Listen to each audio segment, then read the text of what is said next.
아이들은 입모양을 보고 입모양을 모방하면서 언어를 습득하게 되기 때문이에요.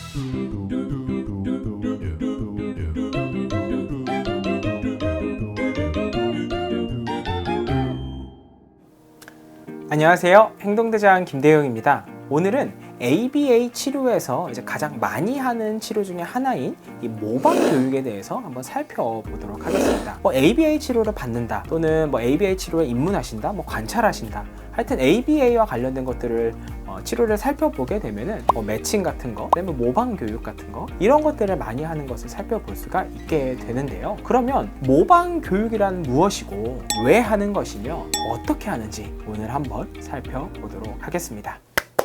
일단 발달 지연이 있는 아동들, 또 이제 발달 장애가 있는 아동들, 특히 조금 언어를 이제 배우기 시작하고 이제 무발화인 아동들에게 이 모방 능력을 증진시켜 주는 것이 매우 중요하다고 할 수 있겠습니다. 개인적으로 무엇보다 이 사회성과 관련해서 이 모방 능력이 굉장히 중요하다고 생각을 하는데요. 왜냐하면 이 어른들이나 교사들이 아이에게 모든 행동을 하나하나 다 가르칠 수 없기 때문입니다. 애들이 어떤 사람의 행동을 보고 그 사람이 그 행동을 해서 어떤 결과를 얻어내는지를 살펴보며 저런 것들을 얻을 수 있구나, 그러면 따라 해야지.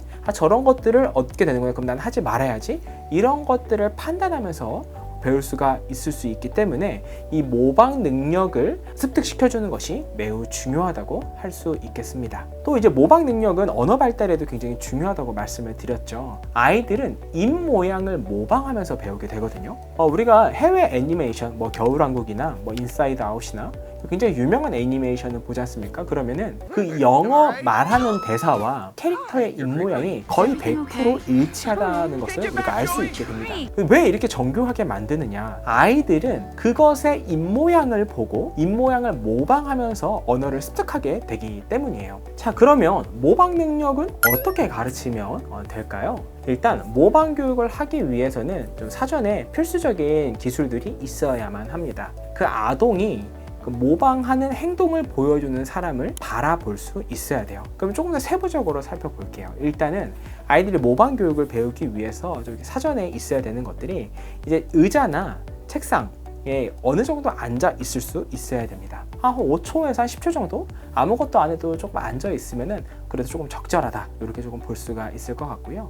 그 다음은 호명 반응이 있는지를 조금 살펴보는 게 필요합니다. 일단 아이에게 대웅아 이렇게 불렀을 때 쳐다보는지, 이 호명 반응이 있는 것들이 조금 필요하고요. 만약에 호명 반응을 조금 가르쳐야 되겠다라고 판단이 되어지시면은 이 호명 반응과 관련된 프로그램도 이제 같이 구성을 하는 게 필요하다고 할 수 있겠습니다. 그 다음은 예쁜 손, 그래서 대용이 예쁜 손 해서 이제 책상에 이렇게 올려놓는 것, 이런 것들을 가르치고, 또 이 예쁜 손, 이 바른 손을 해서 한 3초에서 5초 정도 또 가만히 기다리고 있는 것, 이런 것들도 또 이제 별도로 어느 정도 할 수 있는지를 살펴보는 게 필요하고, 만약에 이런 행동이 없으면 같이 이런 것들도 의도적으로 좀 가르치는 게 필요하다고 할 수 있겠습니다. 그 다음에 삶을 쳐다보는 능력이 있는지를 살펴보아야 됩니다.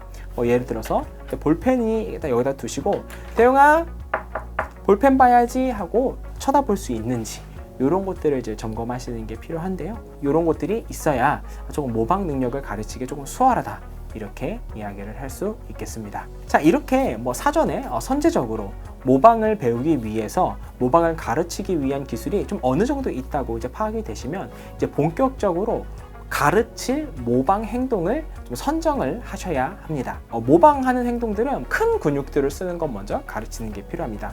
예를 들어서 박수 쳐, 박수 치는 거, 그 다음에 손머리, 그 다음에 킹콩, 비행기, 이런 것들부터 조금씩 이제 미세 근육들을 쓰는 거, 예를 들어 손 곤지곤지 하는 거, 그 다음에 코 만지는 거, 좀 눈에서 안 보이는 위치에 있는 것들, 이런 것들을 이제 가르쳐 나가는 게, 세분화하는 것들이 이제 필요하다고 할 수 있겠습니다. 중요한 것은 모방을 처음에 가르칠 때는 아이가 내 신체를 볼 수 있는 곳에서부터 모방을 해 나가는 게 굉장히 중요하다는 것입니다. 그래서 처음에는 본인 눈에 보이는 먼 곳에서부터 모방을 하고, 점차 눈에 보이지 않는 곳까지 모방을 해 나가는 것이 굉장히 중요합니다. 일단 모방을 가르칠 때는 이렇게 합니다. 일단 첫 번째로는 아이랑 이제 마주 앉고서 아이에게 대영아 따라해! 라고 이야기한 뒤 그 행동을 보여줍니다.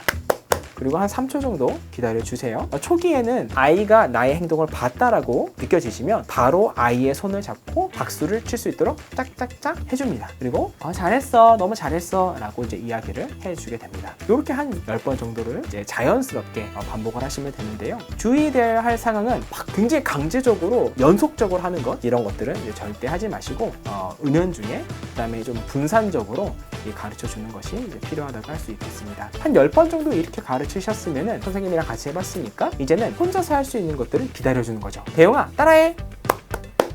하나, 둘, 셋, 이런 것들을 반복하시면 됩니다. 만약에 이렇게 하는데 뭔가 수월하게 습득하지 않는 것 같다라고 판단이 되어지시면요, 거울 앞에서 아이와 같이 마주보고 그 아동이 본인의 행동을 쳐다보면서 할 수 있도록 해주는 것도 굉장히 도움이 될 수 있습니다.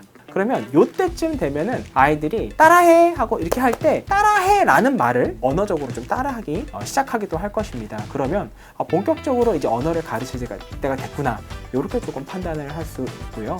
따라해, 따라해, 따라해, 이런 것들을 쓰면은 조금 더 정교한 모방으로 이제 발전을 할 수 있게 됩니다. 오늘은 그러니까 ABA 치료에서 이제 많이 하는 이 모방 기술에 대해서 조금 살펴보았습니다. 이 모방 기술은 사실 이제 제가 좀 오늘은 쉽게 이제 설명을 드렸지만은 실제로는 이 그래프와 이 데이터 시트를 활용해서 더 정교하게 해 나가기 시작합니다. 이런 부분에 대해서는 여러 가지 문헌이라든지 참고하시면서 진행을 하면 될 것 같습니다. 지금까지 행동대장 김대용이었습니다. 감사합니다.